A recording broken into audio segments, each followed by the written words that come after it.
ఇక అర్ధరాత్రి అరాచకం నిజమే. లగచర్లకు సంబంధించి లగచర్ల ఘటన ఎంత పెద్ద ఎత్తున వివాదం చోటు చేసుకున్నదో మనం అందరం చూసాం. జాతీయ స్థాయిలో కూడా జాతీయ మీడియా, జాతీయ స్థాయిలో ఉన్న వివిధ పార్టీలు, వివిధ నాయకులు, మరి అన్ని వర్గాల ప్రజలందరూ కూడా మరి ఏదైతే ముఖ్యమంత్రి సొంత నియోజకవర్గం లగచర్ల రైతుల మీద పోలీసుల దమనకాండను మరి అందరూ కూడా గమనించిండ్రు.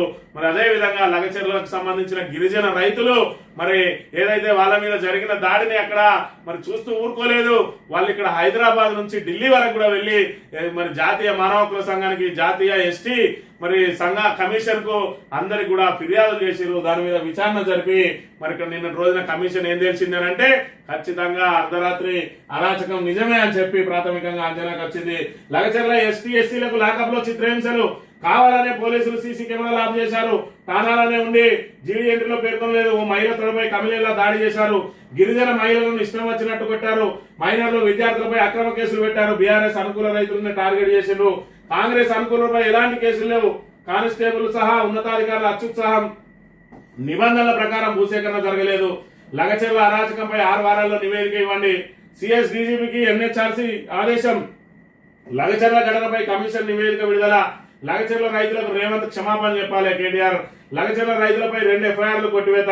మొదటి ఎఫ్ఐఆర్ పై దర్యాప్తునకు హైకోర్టు అనుమతి అని చెప్పి మరి ఇక్కడ పోలీసుల దమనకాండ మరి అప్పటి నుంచి మరి బీఆర్ఎస్ నాయకులు కూడా అదే చెప్తా ఉన్నారు.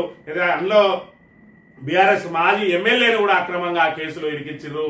ఏదైతే మరి పట్నం నరేందర్ రెడ్డిని ఆ కేసులో ఇరికించి ఆయనను కూడా జైలు పాలు చేసిరు. ఈ రకంగా రైతులకు సంఖ్యలేసి మరి పోలీసులు ఏ విధంగా దమనకాండ చేసిరు. సీసీ కెమెరాలు ఆఫ్ చేసి నానా చిత్రహింసలు పెట్టిరు.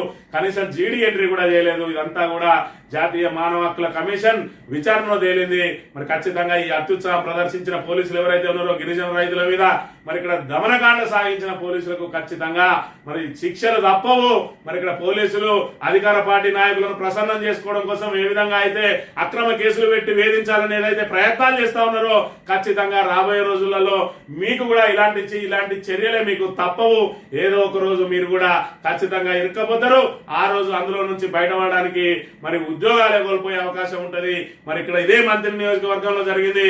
మరి కాళేశ్వరానికి సంబంధించి మరి ఎస్ఐ ఎవరైతే ఉన్నారో భవానీ సేన్ గౌడ్ పూర్తిగా విధుల నుంచి తొలగించబడ్డాడు. ఆయన వివాదాస్పద మరి కార్యక్రమాలతోటి బీఆర్ఎస్ నాయకులను ఏదైతే అణచివేయాలని ప్రయత్నం చేసిండో మరి ఆయనే ఆ ఉచ్చులో ఇరుక్కొని పోయి మరి ఇక్కడ డిస్మిస్ అయిండు. ఆయన ఏదైతే ఆయనకున్న చెడ్డ అలవాట్లతోటి మరి ఈ బీఆర్ఎస్ నాయకులు కూడా ఆయన చేసిన అరాచకాన్ని బయట పెట్టడంలో కృతకృత్యులైంది కాబట్టి ఆయన డిస్మిస్ అయిండు.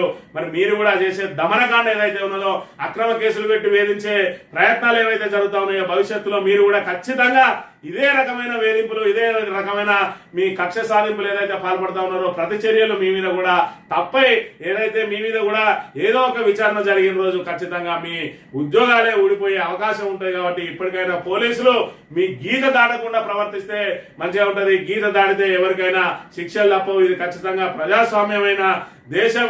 ఇక్కడ భారత రాజ్యాంగం అమలు జరుగుతలేదు. భారత రాజ్యాంగం అమలును ఎవరైతే ఉల్లంఘిస్తారో వాళ్ళు ఖచ్చితంగా శిక్షార్హులు అవుతారు.